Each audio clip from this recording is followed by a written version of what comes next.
සුබ දවසක් ප්‍රාර්ථනා කරන සියලුම දෙනාට චතුරාර්ය YouTube channel එකට අදත් ඔයාව ආදරයෙන් පිළිගන්නවා.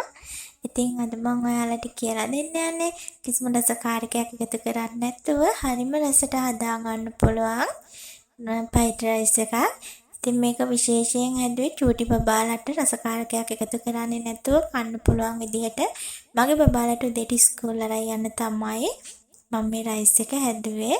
ඉතින් අපි බලමු කිසිම රසකාරක කුඩු වර්ගයක් එකතු කරන්නේ නැතුව හරිම රසට කොහොමද මේ රයිස් එක හදාගන්නේ කියලා.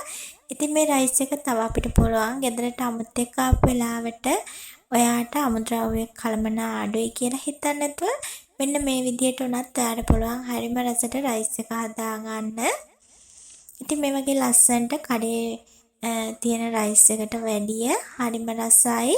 ඉතින් කිසිම වසවිසක් නැතුව හදලා තියෙන්නේ. ඉතින් අපි බලමු කොහොමද මේ රයිස් එක මේ විදිහට හදාගන්නේ කියලා.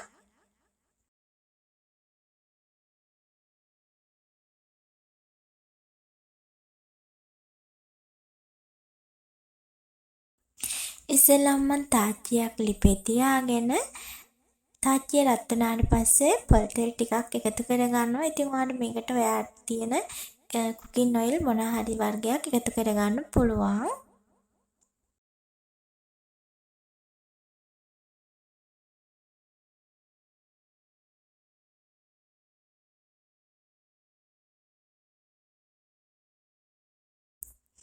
තෙල් ටික රත් වුණාට පස්සේ මම මේකට හීනියට කපාගත්තු සුදු ලුණු ටිකක් එකතු කරගන්නවා.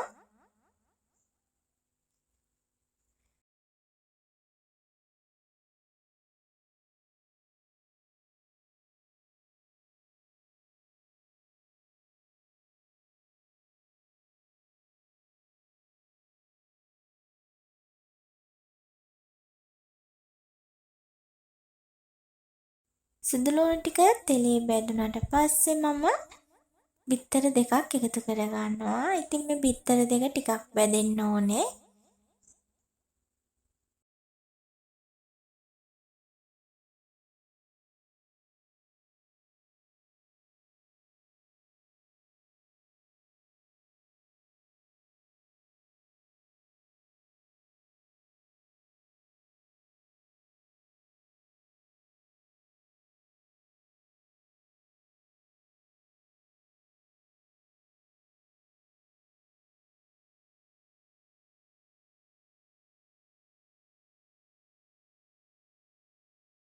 බිත්තර ටික බැදුනට පස්සේ මම කූනිස ටික එකතු කරගන්නවා. ඉතින් මම කිව්වනේ රසකාරක නැතුව කොහොමද රසට හදාගන්නේ කියලා.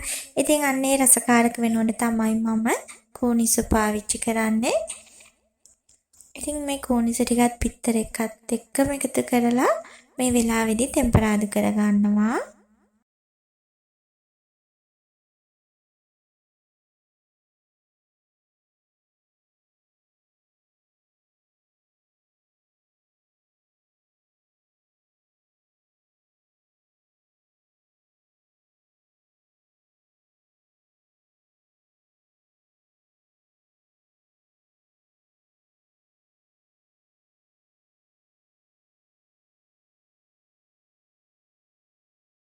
කූනිස ටිකත් තෙම්පරාදු වුණාට පස්සේ කැරට් ටික එකතු කරගන්න ඕනේ.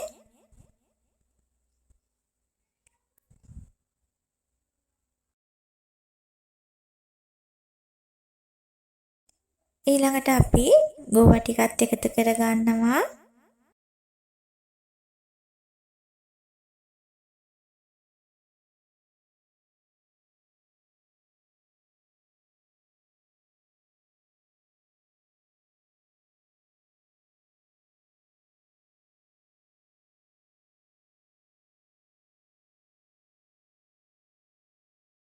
ඊළඟට මම රසායනික ලුණු එකතු කරගන්නවා. මම හාල් ටික ලිපේ තියාගන්නකොට ලුණු එකතු කරලා තමයි බත් එක උයාගත්තේ. ඉතින් ඒ නිසා මම ලුණු ස්වල්පයක් විතරයි මෙතනදී එකතු කරන්නේ. ඊළඟට ගම්බිරිස් කුඩු ස්වල්පයක් එකතු කරගන්නවා. ඒකත් ඔයාට සැර අවශ්‍ය විදිහට එකතු කරගන්න පුළුවන්. කෑලි මිරිස් ටිකකුත් මේ අතරට ඔයාට එකතු කරගන්න පුළුවන්. ඉතින් මම ටිකක් සැර අඩුවෙන් එකතු කරගන්නේ පුතාලට හදන නිසා. ඒ ටිකත් එකතු කරගෙන හොඳට මේ ටික මිශ්‍ර කරගන්නවා.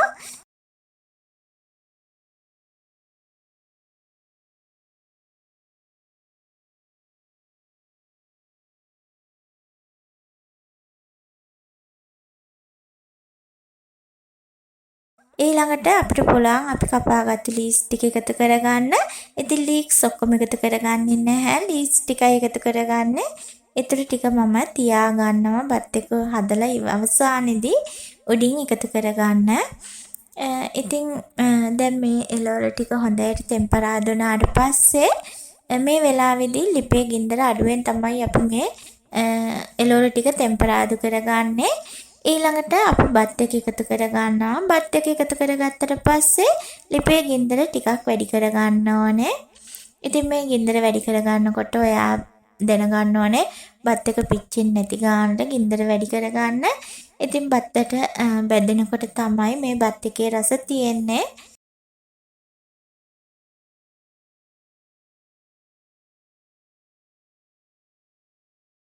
ඒ විදිහට ගින්දර ටිකක් වැඩිපුර එකතු කරලා හොඳට බෙද ගන්න.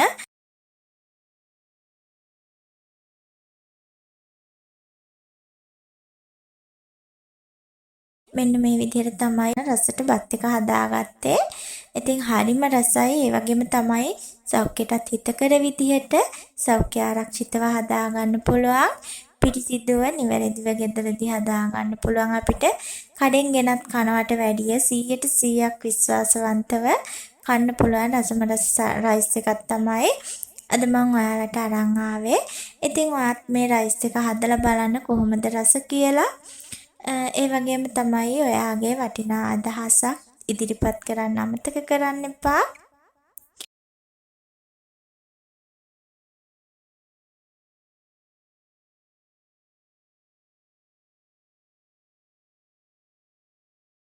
ඉතින් ඔයාටත් පුළුවන් මේ වීඩියෝ එක වටිනවා කියලා හිතෙනවා නම් ඔයා තවත් කෙනෙකුට වැදගත් වෙයි කියලා හිතෙනවා නම් ඔයාගේ යාළුවොත් එක්ක ෂෙයා කරගන්න අමතක කරන්නත් එපා. චතුර රෙසිපීස් YouTube channel එක subscribe කරන්න, like කරන්න. ඉතින් මේ වගේ වටිනා වීඩියෝ එකක් අරගෙන නැවතත් ඔයාලගේ හමුවට එන්නම්. වීඩියෝ එක බලපු සියලුම දෙනාට බොහොම ස්තුතියි. තෙරුවන් සරණයි. පරිස්සමින් ඉන්න.